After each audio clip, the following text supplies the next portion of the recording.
The tow truck's engine roared like thunder in the quiet suburb, its metal chains clanking as Lillian Allen's shiny white SUV rose into the air. She screamed so loud half the neighborhood came running, slippers, bathrobes, and coffee mugs in hand. Meanwhile, I just stood there on my porch, arms crossed, coffee steaming, watching Karma finally clock in for work. See, this wasn't just another parking dispute. This was months of her blocking my driveway, smirking like the HOA crown belonged on her head. But this time, I was done playing nice. I'd built a perfectly legal trap, one she'd walk right into heels first. Before we dive into how it all went down, tell me in the comments, where are you watching from and what time is it there? And hey, if you love HOA drama and sweet revenge stories like this one, don't forget to hit subscribe. Trust me, you won't want to miss what happens next. The day it all started, the sun was shining, the sprinklers were hissing, and life in Maple Ridge Estates looked exactly like one of those glossy HOA brochures. Perfect lawns, freshly painted mailboxes, and neighbors who waved just long enough to look polite. And right in the middle of that suburban peace, there was her, Lillian Allen. If an HOA could have a dictator, she was it. Perfectly coiffed blonde bob pearl earrings and a clipboard that seemed surgically attached to her hand. She didn't walk, she marched, usually with a purpose no one had asked for. I had lived in this neighborhood for 5 years.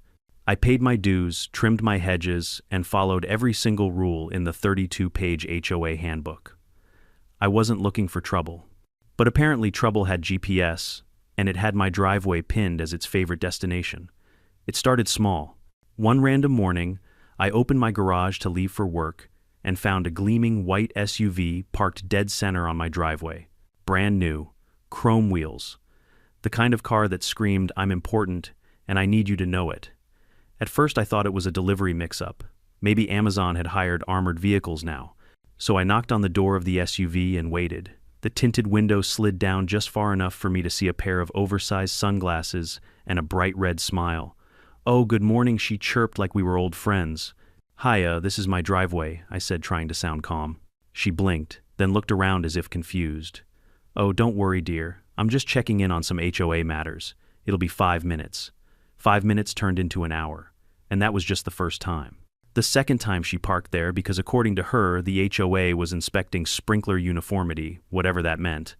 By the third time, she didn't even bother pretending. She just left her SUV there while she went jogging.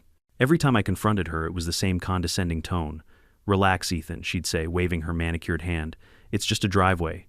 You can still get out, can't you?" Actually, no, I couldn't, because her oversized suburban tank blocked my entire garage. The thing about HOA people like Lillian is they believe every rule applies to everyone except them. And as president, she wore that belief like a crown. I tried being civil. I emailed. I called. I even attended a board meeting where she smiled sweetly and said, "We'll address that soon, Mr. Parker." They never did. Weeks turned into months. My patience turned into caffeine. And every morning I'd walk out to that same damn SUV sitting in my driveway like a monument to arrogance. Then came the morning that broke me. It was Saturday. I had plans, real plans. My brother was flying in from Denver, and we were taking the boat out on the lake. I woke up early, grabbed coffee, opened my garage, and froze. There it was, Lillian's SUV. Again, not just parked halfway, not angled, but dead center, nose pointed toward my garage door, as if daring me to complain. I took a deep breath. I could feel the frustration boiling under my skin. I had tried everything, reason, kindness, diplomacy, none of it worked. And then, out of nowhere, she appeared. Walking down the sidewalk, bright pink workout outfit, earphones, and sipping an iced latte. "Morning," she said cheerfully, as if she hadn't just hijacked my property. "Lillian," I said through gritted teeth, "you're parked in my driveway." Again, she stopped, turned, and gave me that patronizing HOA smile that could probably curdle milk. "Oh, don't make such a fuss. I'll move it later. It's just for a while." Something in me snapped. "Lillian," I said calmly, "this is private property." She shrugged. "Technically, it's within HOA territory, which means I have certain privileges." That was it. That was the moment I realized she wasn't going to stop, not unless someone stopped her for me. So that afternoon, I went inside, opened my laptop, and pulled up the Maple Ridge Estates HOA bylaws. I read every line, every comma, every painfully boring legal phrase.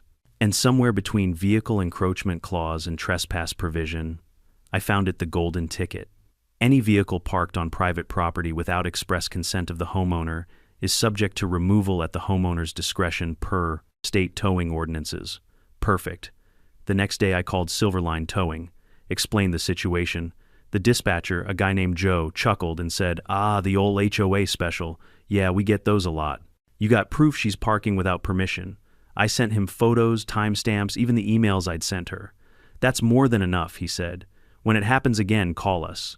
We'll make it disappear legally." Legally. My favorite word of the week. But I wasn't done. I knew Lillian, she was slippery. If she thought she could talk her way out of something, she would. So I decided to make it airtight. I installed a new Ring camera pointing straight at the driveway. I printed the HOA clause and taped it next to my garage door. And just for good measure, I called the Maple Ridge County PD and asked if I needed to file a trespass notice first. The officer laughed. "Nope. You own the property. If she parks there without consent, it's your right to tow it. Just keep your documentation." Oh, I was going to keep everything. Days passed.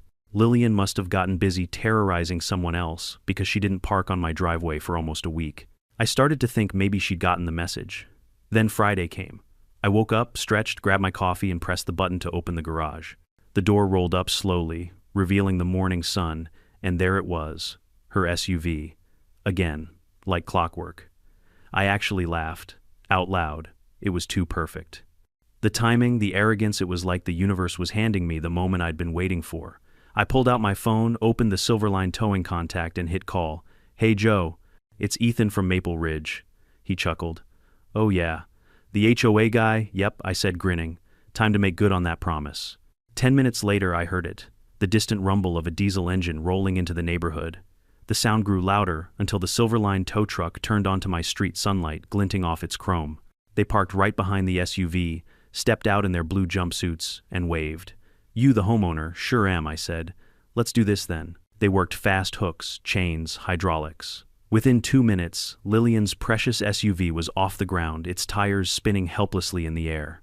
And right on cue, as if fate had scheduled the performance, Lillian came striding down the sidewalk, phone in hand, eyes widening in horror. "What do you think you're doing?" she shrieked.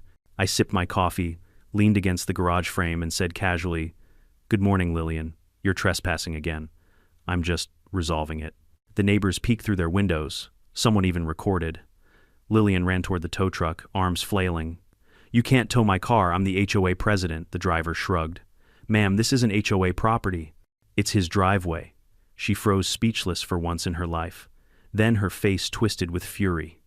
"You'll regret this," she screamed. "I'll have you fined. I raised my phone, showing the camera recording the whole thing. "Say hi to the HOA compliance board, Lillian." For a split second, she didn't know whether to cry or combust. The tow truck roared, the SUV lifted higher, and the driver nodded at me. "Where to, sir?" I smiled. "Far enough, she'll have to Uber home." And as the truck rolled away, Lillian's voice faded into the distance, a symphony of disbelief and rage. For the first time in months, my driveway was empty, peaceful. I looked down at my coffee still warm and said to myself, maybe now she'll finally read the HOA bylaws. But deep down I knew this was only the beginning. Because people like Lillian Allen, they don't learn easily. They retaliate. And I was ready for it. By Monday morning, word had spread through Maple Ridge Estates faster than a rumor about an unpainted mailbox. Everyone knew about the towing. The neighborhood group chat was on fire. Some messages said, "Finally someone stood up to her." Others whispered, "Oh boy, Ethan's in for it now." Meanwhile, I sat on my porch with a second cup of coffee, enjoying the rare silence. For once, my driveway was gloriously empty. No SUV, no pink sneakers, no official HOA business. Just the sound of sprinklers and birds that didn't have an opinion about property rules. But deep down, I knew Lillian Allen wasn't the type to take humiliation quietly. And sure enough, at exactly 9:05 a.m., she struck back. The HOA office, a small converted clubhouse by the tennis court, called me. Or, more accurately, Lillian herself called me from the HOA landline, because of course she did. "Mr. Parker," she said in that sugary, weaponized tone that could curdle milk. "We need to discuss an incident that took place last Friday regarding your conduct." I almost laughed. "My conduct, yes," she replied crisply. "We've received numerous complaints. From who you and your SUV?" There was a sharp inhale on the other end. "Please come to the clubhouse, immediately." I almost said no. But then I remembered sometimes the best way to beat someone like Lillian is to let them talk. They dig their own hole faster that way. When I walked into the clubhouse, it looked like a suburban courtroom. Lillian sat at the head of the long mahogany table, flanked by her two loyal board members, Martha the nervous treasurer, and Gary, who once tried to fine a neighbor for having overly reflective wind chimes. The second I stepped in, Lillian greeted me with a smile so fake it deserved an Oscar. "Ethan, please have a seat. Saturday." She adjusted her glasses, pulled out a stack of papers, and said, "We've reviewed several reports claiming you engaged in hostile and retaliatory behavior against a board member." I raised an eyebrow. "You mean the part where I legally towed your illegally parked car?" Gary leaned forward. "You didn't inform the HOA before acting. That's a violation of Section 8.2 of the bylaws." I interrupted, sliding my own folder onto the table. "I've read it. It says, any homeowner may remove unauthorized vehicles parked on private property. No HOA approval required." Lillian's smile wavered for a second, but she quickly recovered. "Still, it was unnecessary escalation. You could have come to me directly." I blinked. "Lillian, I did come to you, 14 times. I have the emails." Her expression froze. Martha fidgeted. Gary cleared his throat. And I continued, "I even gave you a 10-minute warning before calling the tow truck. You ignored it. I have that in writing too." For a moment there was silence, the awkward kind that smells like defeat. Then Lillian leaned back in her chair, arms crossed, eyes sharp. "Well, Mr. Parker, perhaps. Your attitude is the issue here. You seem to take pleasure in embarrassing others." I smirked. "Only when they park in my garage entrance for 3 months straight. That did it." Her composure cracked. "You think this is funny," she snapped. "You think you can humiliate me and get away with it?" I tilted my head. "You parked illegally. You got towed. I'd say karma just clocked in on time." Her eyes narrowed to slits. I could almost hear her internal monologue screaming, "This isn't over." The meeting adjourned in silence. As I walked out, I heard Gary whisper, "He's technically right, Lillian." That technically was the sweetest sound I'd ever heard. But of course, Lillian wasn't about to let a technicality end her crusade. The next day, I found a bright orange HOA notice taped to my door. "Notice of violation, unsightly surveillance, device installed without HOA approval." I stared at it dumbfounded. She was trying to find me for my security camera. Oh, it was on. I took the notice down, scanned it, and sent a reply email to the HOA board copying every homeowner in the neighborhood. "Dear board, I'd like to confirm whether my $99 Ring camera violates HOA policy, considering Section 4.7 specifically encourages reasonable home security installations. Please clarify whether this new rule applies to everyone or just homeowners whose driveways are inconveniently located near the president's parking habits. Regards, Ethan Parker." The email spread faster than wildfire. Within an hour, half the neighborhood had replied with GIFs, memes, and even one photo of a dozen other security cameras with the caption, "Fine us all, Lillian." By evening, the orange notice was gone, quietly. No apology, of course, but the fine had vanished. Still, I could tell she was simmering. The silence from her house across the street was almost eerie. No SUV sightings, no HOA patrols. Just curtains that moved a little too often as if she was watching. 3 days later, a letter arrived in my mailbox. No return address, but the handwriting was unmistakable, bold looping, and self-important. "Mr. Parker, your behavior continues to disrupt the harmony of Maple Ridge Estates. The HOA expects mutual respect, not hostility. As president, I have the right to ensure compliance and maintain standards. You may have won your little towing stunt, but understand this, I always find a way to restore order. Sincerely, L. Allen." I almost framed it. The villain monologue practically wrote itself. But instead of replying, I decided to push the one button I knew she couldn't resist: official HOA policy enforcement. So I filed a formal request for clarification with the HOA Compliance Committee, a small subgroup that didn't report directly to her. I attached the photos of her SUV blocking my driveway timestamps and the towing report. A week later, I got a response. After reviewing submitted evidence, the committee concludes that HOA President Lillian Allen violated Section 8.2 private property obstruction. The board will vote on appropriate disciplinary measures. That's when the real fun began. The next HOA meeting was packed. Usually only 5 or 6 retirees showed up. But tonight the entire neighborhood came. People brought folding chairs. Someone even brought popcorn. Lillian walked in wearing her power outfit blazer pearls and that icy smile that could freeze traffic. She stood at the podium, cleared her throat, and started with her usual spiel about community unity and upholding standards. Then came Agenda Item 4, Review of HOA President's Conduct Regarding Private Property Parking. Martha, the treasurer, looked like she wanted to melt into her seat. Gary looked fascinated, like he was watching a courtroom drama. Lillian tried to deflect, saying it was a misunderstanding and taken out of context. That's when I stood up, calm, smiling. With all due respect, I have the context right here. I walked to the front and handed the compliance report to the vice chair. Then from my phone, I played the footage from my Ring camera the moment her SUV got lifted into the air while she screamed, "You can't tow the HOA president." The room erupted in laughter. Even Gary couldn't help but snort. Lillian's face turned the color of a ripe tomato. "This is harassment," she barked. The vice chair shook his head. "No, this is evidence." After that, it was over. The board voted 3-1 to suspend her HOA privileges for 60 days pending review. For the first time in years, Maple Ridge Estates had no self-proclaimed queen. That night, I sat on my porch again, the same spot where all this started. The air was quiet, cool, peaceful. A few neighbors walked by and gave me a thumbs up. Someone even said, "You're a hero, Ethan." I laughed. I didn't feel like a hero, just a homeowner who finally fought back with patience proof and a sense of humor. I glanced at my camera, the little device that started it all, and grinned. Lillian's lights were still on across the street. Her blinds were drawn, but I could almost picture her pacing, stewing in silent rage. I raised my coffee mug toward her house like a toast. "To rules," I whispered, "and knowing them better than you." Somewhere in the distance, a tow truck rumbled down the road, a beautiful sound like poetic justice on wheels. For about 2 glorious weeks, peace returned to Maple Ridge Estates.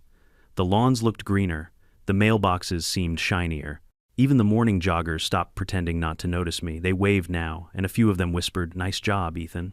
But deep down, I knew this was only the calm before the storm. Because people like Lillian Allen don't disappear, they reorganize. She might have been suspended from her position as HOA president, but that didn't stop her from stirring chaos from the shadows. It started small flyers slipped under doors, anonymous complaints, subtle rumors whispered at backyard barbecues. By the end of the month, the HOA grapevine was buzzing with her favorite narrative: Ethan Parker hates the HOA. He's trying to dismantle the rules that keep this community safe. He's an angry man with a camera who records everyone. Classic Karen warfare, not direct confrontation, but death by gossip. I ignored it at first. But then the complaints started hitting my mailbox. Complaint #1 improperly placed garbage bin. Complaint #2 fence paint slightly off from HOA approved beige tone. Complaint #3 unauthorized decorative lighting visible from street. Each one carried the same printed signature at the bottom, filed by concerned resident. Which was ironic because the concerned resident had handwriting that looked suspiciously like Lillian's, loopy, dramatic, and slanted like it was angry at the paper. I could have fought back immediately. But instead I decided to do what I do best: observe. Let her dig her own hole deeper. One afternoon I caught her in action. I was working on my porch laptop open when Lillian strolled down the street in her oversized sunglasses, clipboard in hand, pretending to be on a phone call. She stopped by my mailbox, pretended to adjust something, and slipped an envelope inside. The moment she walked away, I went over and opened it. Another complaint. This one read, "Unapproved plant species in front yard, possible violation of community landscaping guidelines." I stared at it for a full minute. She was now policing my hydrangeas. So that evening, I printed out every single notice I'd received, all 8 of them, and pinned them neatly on my front lawn with a sign that said, "Compliments of our HOA's retired dictator. Collect them all." By morning, half the neighborhood had taken photos. Someone posted it on the Maple Ridge Neighbors Facebook group. Within hours, the post had over 300 comments. The reactions were split evenly between laughter and outrage. "Oh my God, Ethan, you're savage. Is this real? Did Lillian actually report your bushes?" Finally, someone showing what it's like living under her rule. Lillian tried to defend herself in the comments, but it was a disaster. The more she typed, the more obvious it became that she was the concerned resident.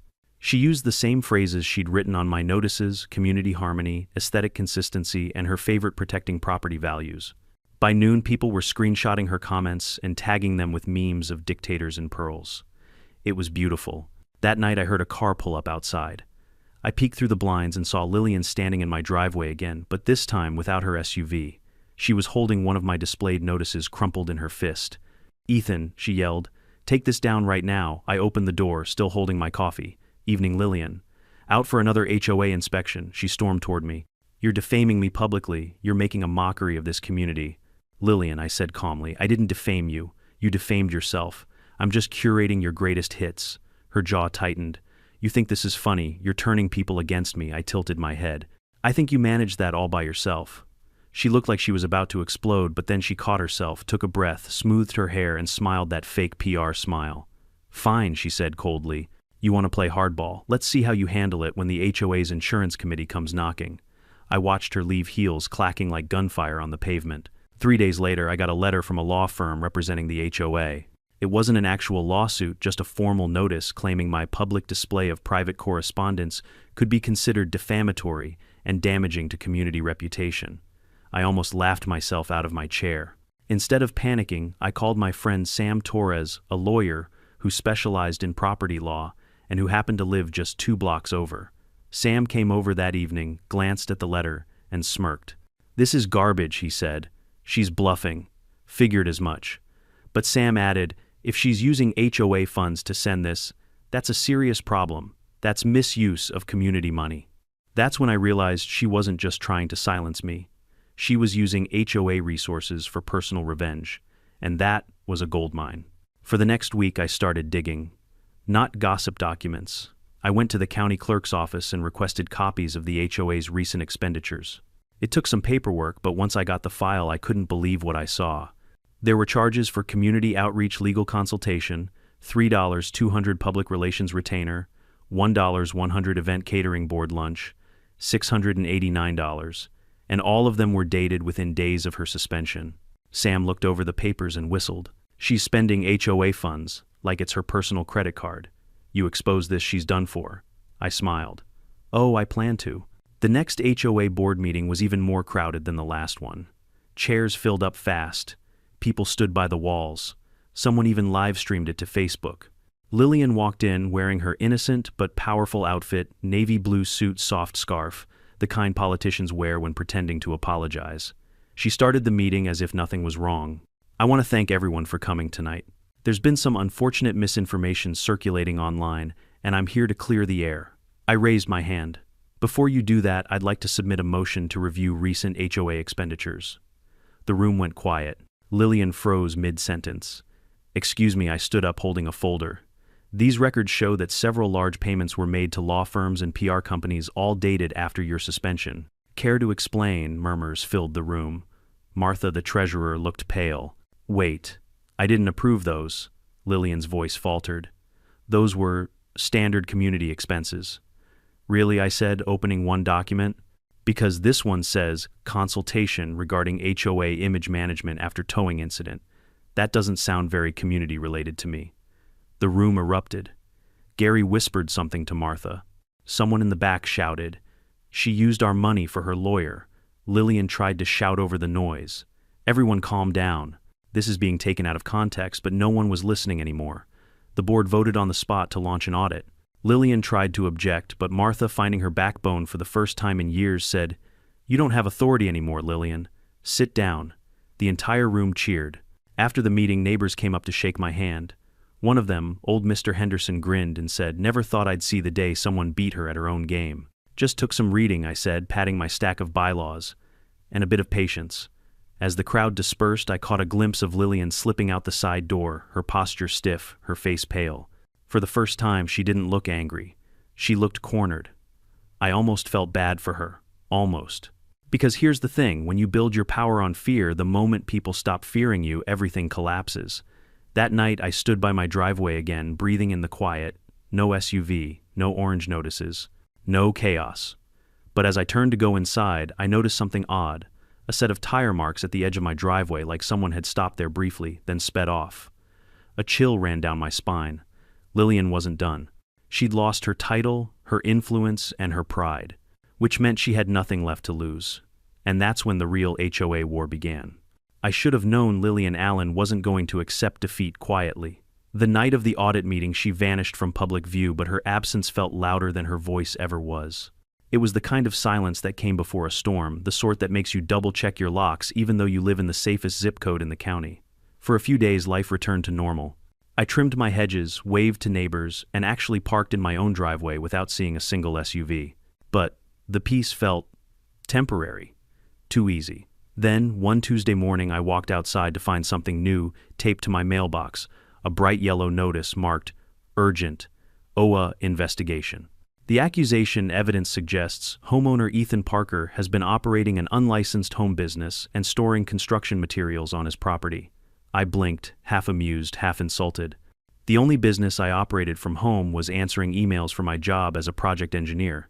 The so-called construction materials, 2 bags of mulch and a ladder. "Oh, she's getting creative now," I muttered. I went back inside, made coffee, and called the HOA office. The new acting president, Gary, yes, that Gary picked up. "Morning, Gary. Got a fun little letter from your team today." He sighed. "Let me guess. Yellow paper bingo," he groaned. "Ethan, I swear that's not from me. We're still cleaning up her mess. She must have filed that before the audit vote. Or after," I said. As part of her farewell tour." Gary promised to look into it. I hung up, but something about the whole thing felt off. The letter wasn't printed on HOA stationery. It was a copy poorly done with a fake signature, and the email listed at the bottom wasn't the official HOA address. It was a personal Gmail account, mapleridge.enforcement@gmail.com. I typed it into the HOA records. No match. Classic Lillian. She'd gone rogue. That night, around 10:30, I noticed movement on my security camera. A figure in a beige trench coat walked slowly along the sidewalk, flashlight in hand, pausing in front of my yard. The timestamp read 10:34 p.m. I zoomed in. Even through the low light, the blonde hair gave her away. "Lillian," I whispered, staring at the monitor, "you've officially lost it." I stepped outside quietly. She didn't notice me at first. She was too busy snapping photos of my garden, crouching beside my mailbox like some deranged realtor. "Evening, Lillian," I said.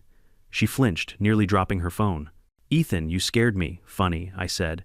"I could say the same thing about finding you prowling my lawn after dark." She straightened, adjusting her coat like she had any dignity left. "I'm conducting a neighborhood inspection," she said. "You wouldn't understand. It's procedural." "Procedural," I smirked. "You're not HOA president anymore." Her jaw tightened. "That's temporary. And when I'm reinstated, I'll have to make sure this community hasn't fallen apart under Gary's lenient leadership." "Right," I said, stepping closer. "And does this inspection include trespassing at night?" Her nostrils flared. "You can't threaten me. I'm documenting a code violation." "Go ahead," I said, gesturing to the camera above the porch. "You're on video too. Smile for the bylaws." She glared, shoved her phone into her purse, and stomped off into the darkness. By morning, she'd already escalated. I woke up to a barrage of emails. The subject lines read like tabloid headlines: concern over unsafe chemicals on property, possible code breach, noise complaint community, image threatened by defiant homeowner, the sender, that same fake Gmail address. And the recipients included not just the HOA board but the county zoning department. She was trying to get me investigated by the local government. That's when I realized she wasn't just angry anymore. She was obsessed. I decided to fight fire with paperwork. I called my lawyer friend Sam Torres again. He arrived within the hour, still in his gym clothes, sipping a protein shake. "She's impersonating an HOA authority now?" he asked, skimming through the fake notices. "Yup. She even used the HOA logo. Badly, I might add." He grinned. "You realize this is a felony, right?" My eyebrows shot up. "You're kidding. Forgery and impersonation of a corporate entity. If she's sending these to county officials, that's real trouble." I leaned back, finally feeling a spark of satisfaction. "So, we set a trap," Sam grinned. "Now you're talking." Step 1, documentation. We printed every email, screenshot, and timestamp from my camera footage.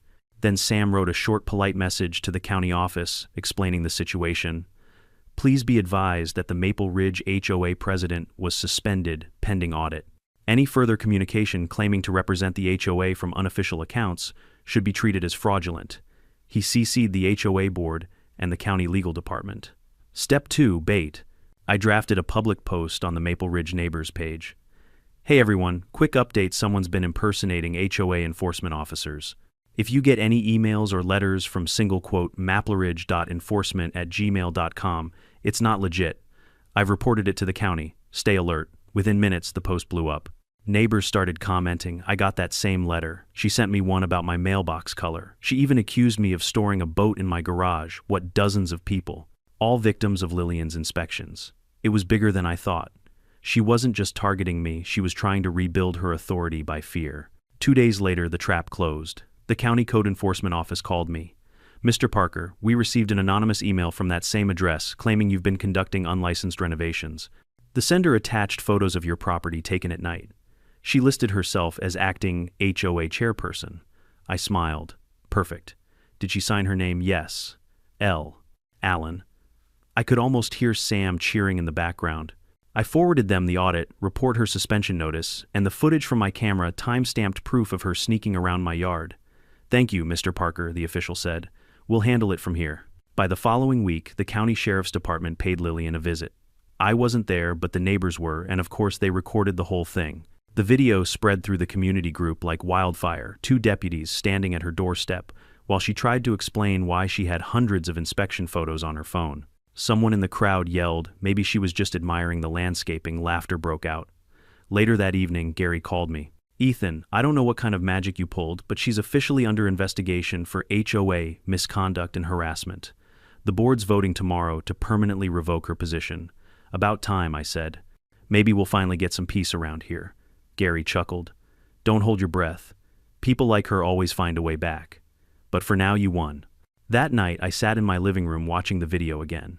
There she was, Lillian Allen, the self-proclaimed queen of Maple Ridge Estates, reduced to stammering explanations while deputies scrolled through her phone.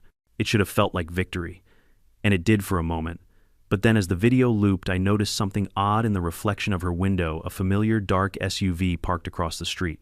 It wasn't hers. She'd lost that 1 week ago. I stepped to the window. The SUV was still there, engine idling. When I looked closer, it sped off, disappearing around the corner. A strange chill crawled down my spine. Maybe it was coincidence. Maybe it was her husband or one of her remaining loyalists. But something told me this story wasn't over yet. Because Lillian Allen wasn't the kind of person who learned from mistakes, she was the kind who rewrote them. And as much as I hated to admit it, I almost admired her persistence. Almost. The next morning I found a new envelope in my mailbox, this one handwritten, no fake letterhead, no legal jargon, just 6 words scrawled in bold black ink. You took everything. I'm not done. No signature, no return address. But I didn't need one. I stared at the note for a long moment, then looked up toward her house. Curtains still drawn, driveway empty. I folded the paper, neatly slid it into a folder labeled evidence, and smiled to myself. All right, Lillian, I whispered. Round 2 it is. By the time the anonymous note showed up in my mailbox, I was no longer surprised. Disturbed, maybe, but not surprised.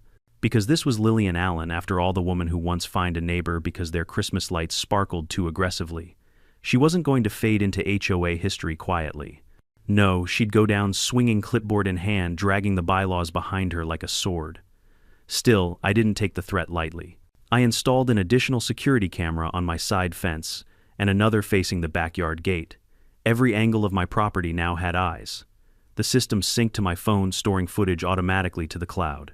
If she wanted a war of documentation, I'd win it by the terabyte. For a few days, things were calm. Too calm. Then came Friday. I left early for work that morning, coffee in hand, checking my email from the driveway. That's when I saw it, the same dark SUV from the night before, creeping slowly down the street. The windows were tinted, and it lingered a second longer than any normal car should before turning the corner. I shrugged it off. Maybe paranoia was setting in. Or maybe not. When I returned home that evening, there was another envelope waiting on my porch, no postage, just dropped off by hand. It read, Notice of Code Enforcement, Pending Violation Inspection. Apparently the county had received reports that I was operating heavy equipment and dumping waste material behind my house. The moment I read dumping, I actually laughed. My backyard was about as exciting as a golf course, trimmed grass, 2 trees, and a barbecue grill. No waste, no equipment, nothing even remotely suspicious. But this wasn't about truth. This was about narrative. And Lillian was writing hers, one forged notice at a time. The inspection was scheduled for Monday morning.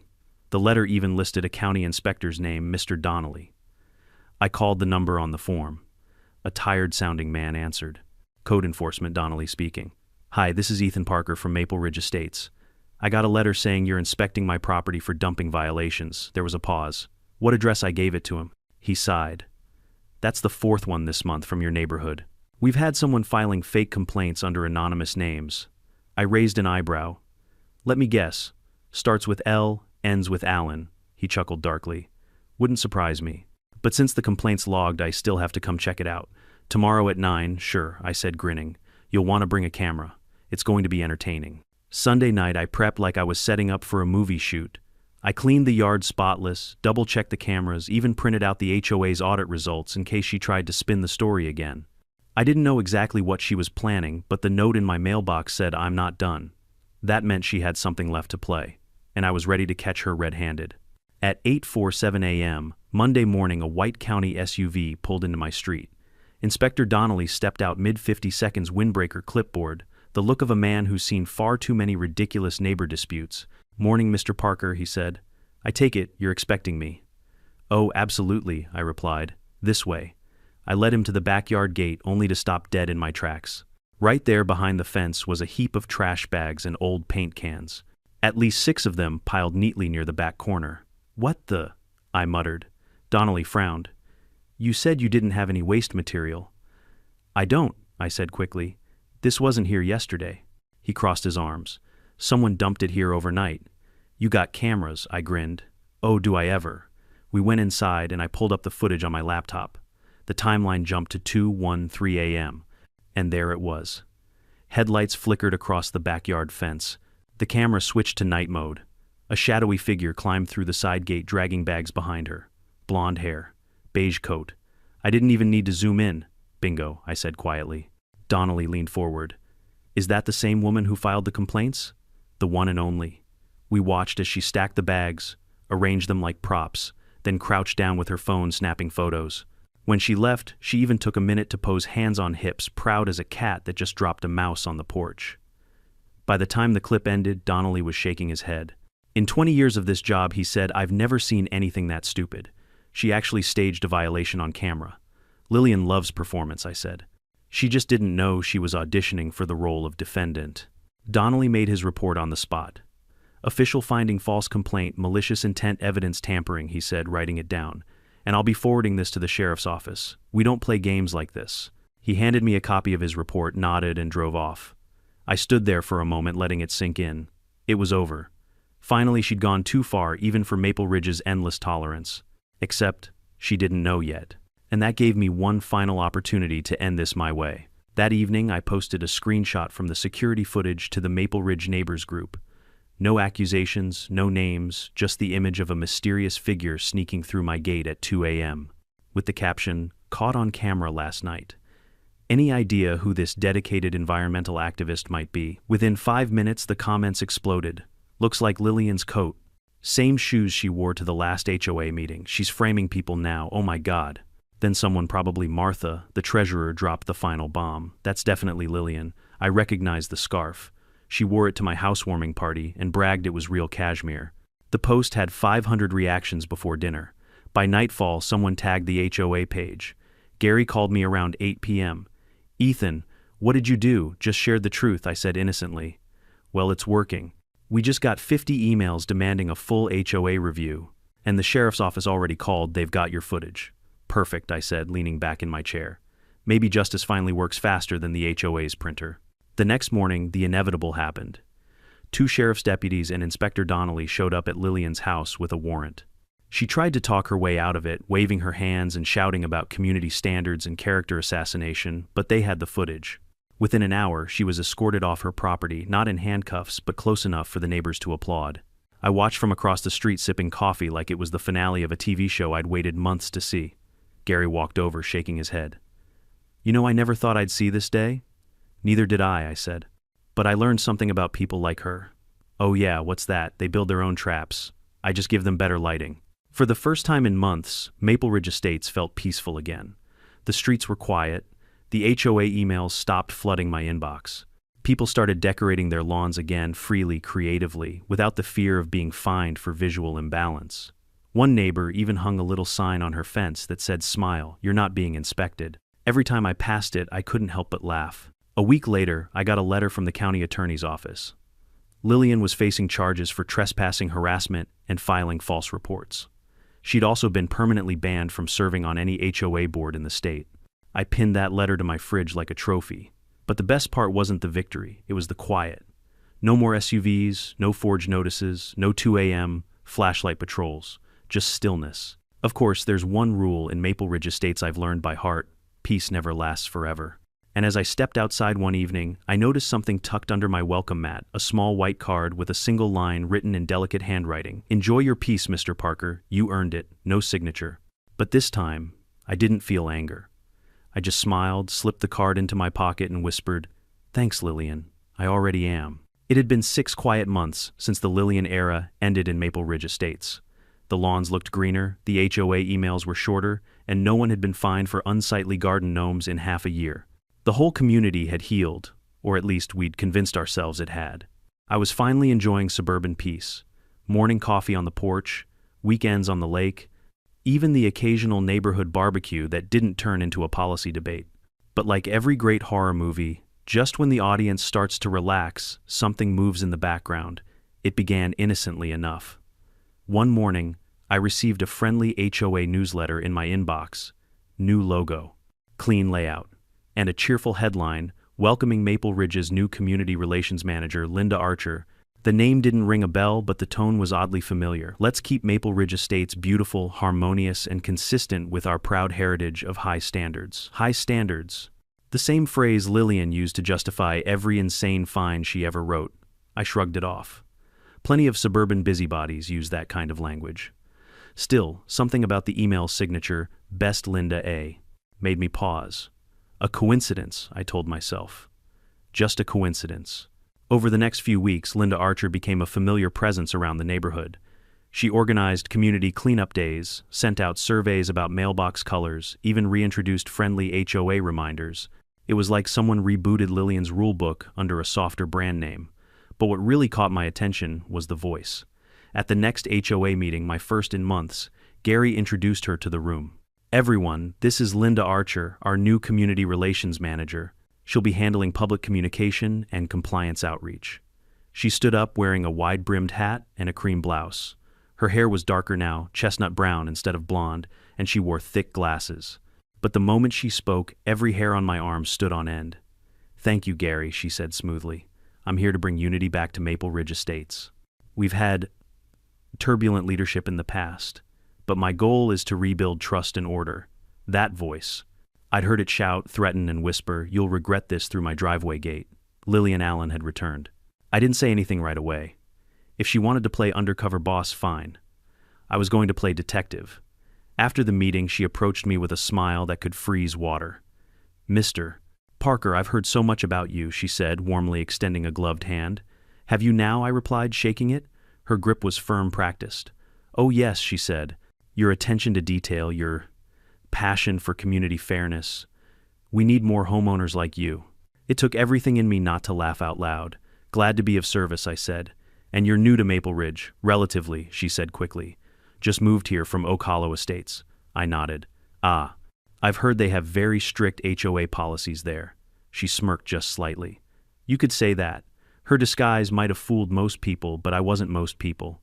The next day, I went full Sherlock Holmes. I checked property records. No one named Linda Archer owned a home in Maple Ridge. She must have been renting. I looked up tenant lists, cross-referenced them with the HOA's directory, and bingo, a small guest house listed under Michael Allen, her ex-husband. She was hiding in plain sight, living under his name. Now the question was, why come back? The answer arrived in the form of a new HOA policy draft she emailed out a week later. Proposal: reinstatement of historical governance standards for former board members. Translation: a loophole to get herself reinstated. That was the moment I decided to end this once and for all. I needed proof that Linda Archer and Lillian Allen were one and the same, undeniable evidence. So I came up with a plan. Step 1: bait. I emailed her directly. Subject: question about bylaws. "Hi Linda, I remember Lillian once mentioned that the HOA restricted camera angles for home surveillance. Do you know if that's still true, Ethan? It was an obvious trap. The camera rule never existed." I just wanted to see how she'd respond. Her reply came 2 hours later, from Linda Archer. "Oh yes, Mr. Parker, that's still in place. The policy about camera placement was established during her tenure." Gotcha. Step 2: confirmation. I invited her to coffee under the pretense of discussing neighborhood outreach ideas. She arrived at the cafe right on time, wearing her usual disguise, hat, glasses, polite smile. As we sat down, I turned on my phone's recorder under the table. "So Linda," I began casually, "you mentioned having experience with HOA leadership before. Which community was that in? Oh, a few here and there, she said vaguely. I served in administrative roles. Nothing dramatic. Not dramatic, I chuckled. You ever deal with, let's say, difficult homeowners? Her smile twitched. Oh, Mr. Parker, every HOA has its rebels. Some people think the rules don't apply to them. They challenge authority, make scenes, it's exhausting. Yeah, I said, sipping my coffee. I imagine it must have been exhausting for Lillian Allen too. Her eyes froze for half a second, a flicker, a micro-expression, but enough to confirm everything. Then she laughed, forced brittle. I wouldn't know. I've only heard the stories. Of course, I said, smiling. Stories. I ended the conversation, politely thanked her, and went straight to Sam, my lawyer. Sam nearly spit out his drink when I told him. She came back disguised. Are we living in a soap opera? Pretty much, I said. And I've got her voice on tape. He grinned. Perfect.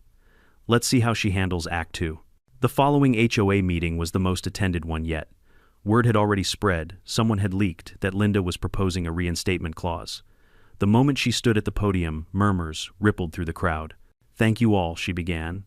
This community deserves strong, experienced leadership. That's why I'm proposing we allow former board members. I raised my hand. Question, Madam Archer. She turned toward me with visible irritation. Yes, Mr. Parker, could you please clarify how long you've lived in Maple Ridge? She hesitated. A few months, and before that, a pause. Oak Hollow Estates. Interesting, I said, pulling out my phone. Because Oak Hollow doesn't have a record of any HOA member named Linda Archer. Whispers erupted. She stammered. That's absurd. And one more thing, I interrupted. You might want to explain this. I pressed play on my phone. Her recorded voice filled the room. Oh yes, Mr. Parker. That's still in place. The policy about camera placement was established during her tenure. Gasps echoed. Her face drained of color. That's doctored, she snapped. Sam, standing beside me, raised a folder. We've already had the recording authenticated. Gary leaned forward, jaw tight. Lillian, is that you? The silence that followed was deafening. Then she ripped off her glasses, slamming them on the table. You people have no idea what it's like to keep this place from falling apart. You think rules just enforce themselves. The room broke into chaos. Security, Gary shouted. 2 HOA volunteers stepped forward gently but firmly, escorting her toward the door. She twisted back to glare at me. You can't erase me, Ethan. Maple Ridge needs me, I smiled. No, Lillian. Maple Ridge needed peace. And now it has it. The board voted that night to permanently blacklist her from all HOA roles, not just here, but through the county HOA registry. The next morning, a moving truck appeared in front of her guest house. By noon, she was gone. No goodbye, no spectacle, just silence. I stood at my window, coffee in hand, watching as the truck turned the corner.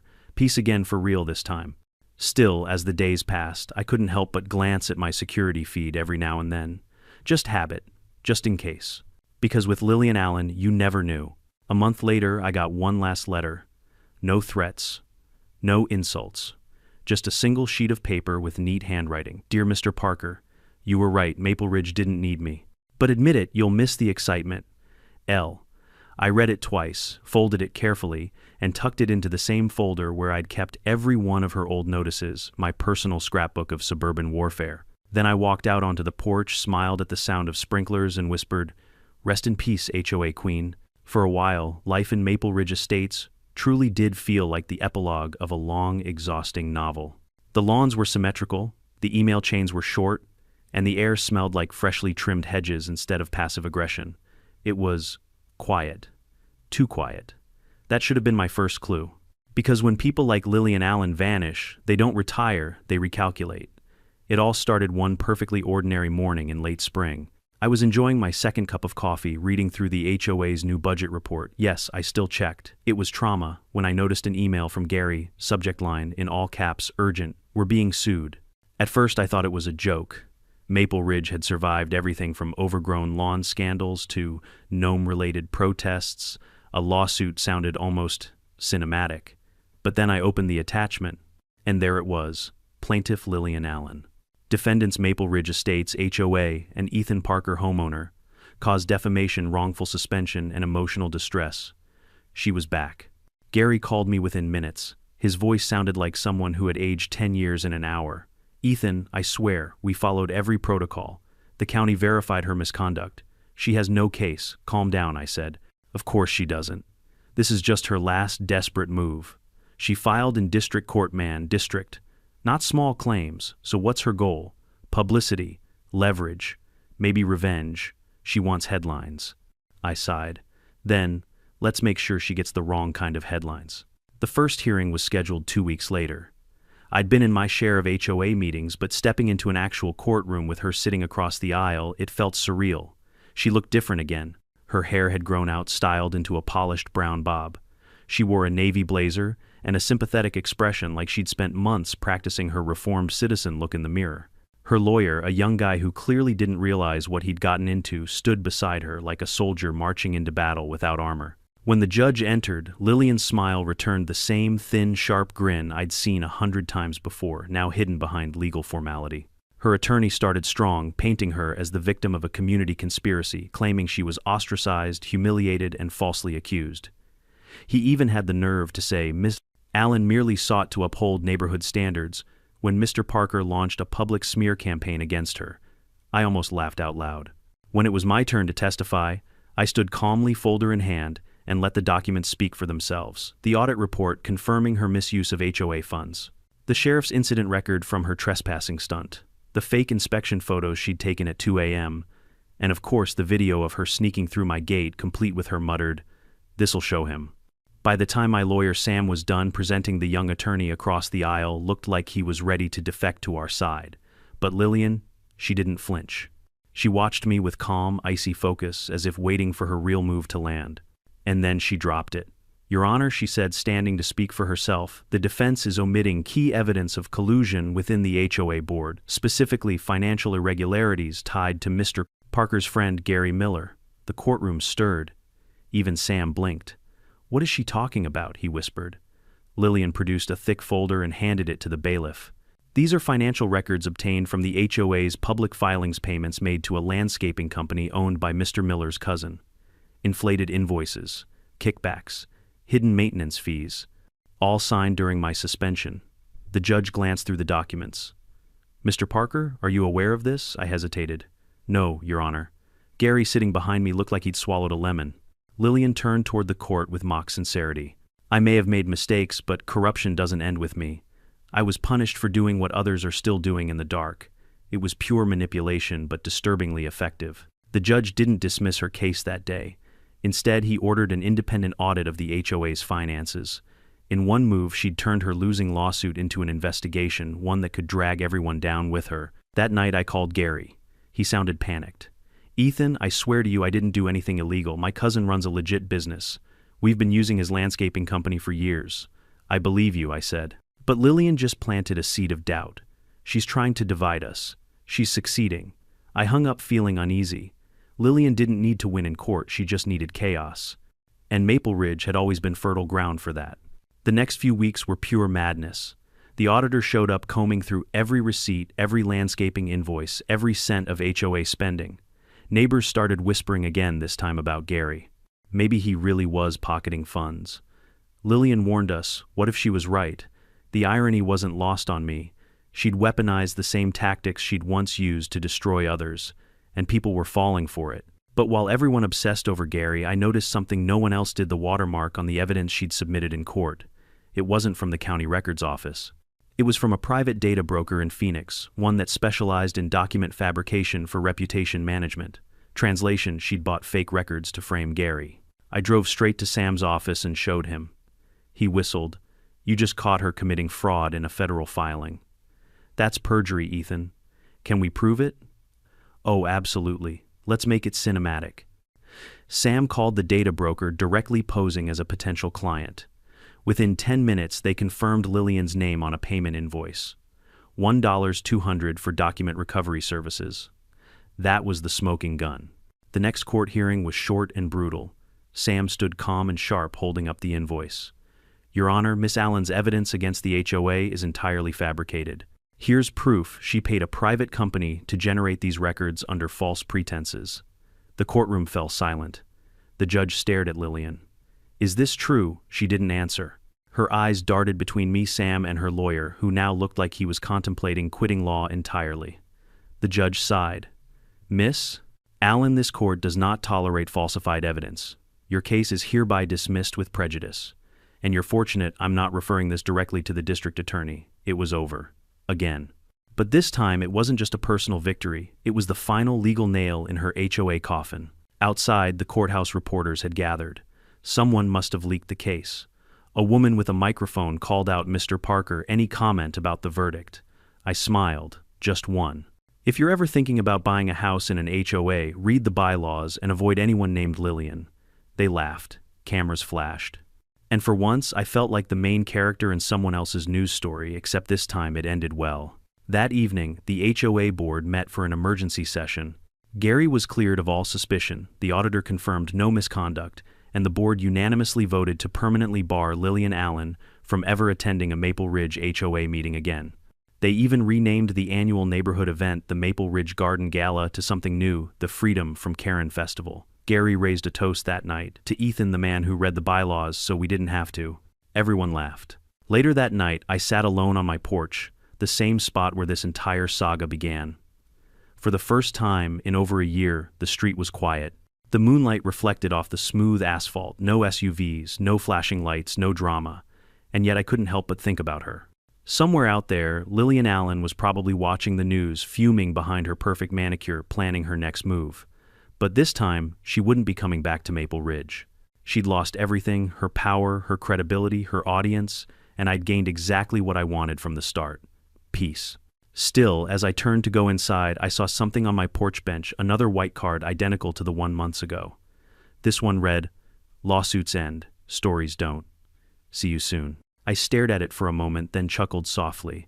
"Lillian," I said to the night, "you really don't know when to quit, do you?" But I smiled anyway. Because if she did come back, well, this time I'd have every camera rolling. When I found that last white card on my porch, I laughed, but only for a second. The laughter faded as fast as the warmth from my coffee. Because even though it was absurd to think she'd come back again, part of me knew she would. People like Lillian Allen don't know how to stop until someone else writes the end for them. But this time, I wasn't angry. I was prepared. I'd learned her rhythm, the way she built drama like a story, always saving one last twist. The lawsuit had failed, the audits cleared, the neighborhood moved on, but Lillian never left a stage without an encore. I just didn't know yet what kind of show she was planning. It began small, as always. 2 weeks after the court verdict, strange posts started appearing on the Maple Ridge Community Forum. They weren't under her name, of course. The account used the alias Concerned Resident 42. Is Ethan Parker really the hero people think he is? Did you know the HOA quietly dropped an ethics investigation against him? Why does he have so many cameras? What's he hiding? Classic Lillian. The grammar was too proper, the tone too dramatic, and the punctuation, her signature triple dots, gave her away instantly. I didn't reply. I'd learned that silence infuriated her more than confrontation ever could. But behind the scenes, I started gathering every scrap of digital evidence, screenshots, timestamps, IP logs, and metadata. I wasn't just going to expose her again, I was going to end her narrative once and for all. A few days later, Gary knocked on my door. "She's back online," he said, waving a printed page. "She's telling people you hacked her old HOA account." "Of course she is," I said dryly. "What's next?" I stole her pearls. "This isn't funny, Ethan. People are actually believing it.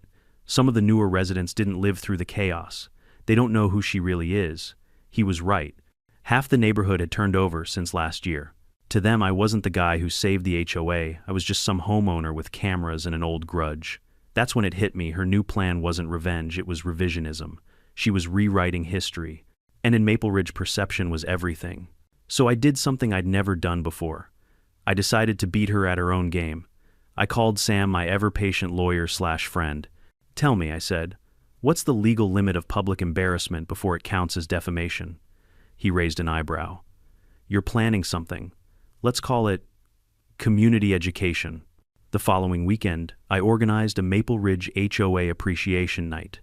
Officially, it was a casual gathering to celebrate the community's progress since the reforms, but unofficially, it was my stage.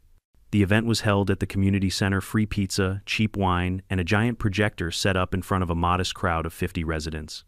I made sure to live stream it on the same community forum where Lillian had been spreading her ghost stories. As everyone settled in, I took the microphone. "Thank you all for coming," I began. "Tonight isn't about rules or regulations, it's about transparency. Because if we've learned anything here, it's that sunlight is the best disinfectant." A few chuckles. Good sign. I clicked the remote. The projector lit up. Slide 1, a screenshot of the concerned resident 4-2 posts. Slide 2, a chart showing identical IP addresses between those posts and Lillian's old HOA account. Slide 3, an audio clip, her voice from last year saying, "You can't erase me. Ethan Maple Ridge needs me." The crowd gasped. This, I continued, is what happens when obsession meets Wi-Fi. I played a short montage. I'd edited together every piece of evidence from the past year, neatly narrated with timestamps. Her fake inspections, the staged dumping, the forged invoices, the courtroom outburst. Even her Linda Archer disguise. It was part documentary, part roast, and completely devastating. Gary nearly spit out his drink when the video ended with a quote overlay. "Never underestimate a bored homeowner with cameras." Ethan Parker. The room burst into applause. The next day, the video hit social media. By noon, it had over 5,000 views, mostly from HOA meme pages and suburban drama junkies. People everywhere were laughing, sharing, commenting things like, "This is better than Netflix. Lillian Allen is the final boss of HOAs. Someone please make a movie about this. It wasn't just a local scandal anymore." It was viral. That's when the phone calls started. Local news stations wanted interviews. Podcasts wanted sound bites. Even a YouTube channel called HOA Nightmares reached out asking if they could feature my story. For a brief, ridiculous moment, I became the guy who defeated the HOA Karen. But fame, even neighborhood-level fame, comes with consequences. On a rainy Tuesday night, about a week after the video went viral, my doorbell rang. I checked the camera feed before opening and froze. Lillian, no disguise this time, no clipboard, just standing there in the rain-soaked makeup, smeared eyes, wild but oddly calm. I opened the door, careful to keep my distance. "You really couldn't stay away, could you?" I said softly. She tilted her head. "You humiliated me." "I didn't humiliate you, Lillian. You did that yourself. I just hit play." She took a step forward. "You think you won, don't you? You think you're the hero." I shrugged. "No heroes here, just homeowners." Her eyes glistened, not with tears but fury. "You don't get it. I built Maple Ridge. I made it what it is. You tried to own it," I said. "That's not the same thing." For a moment, neither of us spoke. Rain tapped against the porch roof like impatient fingers. Then she reached into her coat and pulled out a flash drive. She tossed it onto the ground between us. "Go ahead," she said. "Add this to your little movie." I looked down. "What's on it?" Everything, she whispered. "Emails, records, things your precious HOA board doesn't want anyone to see." And before I could say another word, she turned and walked into the rain, disappearing down the street. Sam examined the flash drive the next day. "It's legit," he said slowly. "Old HOA correspondence, hidden expense reports, and wait for it, emails from a developer." "What developer?" he scrolled. "A company called Ridgeview Partners. They've been negotiating to buy part of the neighborhood for a commercial expansion. Looks like Gary and a few others knew." I blinked. "You're telling me she was right." "Again, partially," Sam said. "She wasn't trying to protect Maple Ridge, she was trying to leverage it. These emails show she was promised a consultant position if the sale went through." My jaw tightened, so she was never fighting for order. She was fighting for control and profit.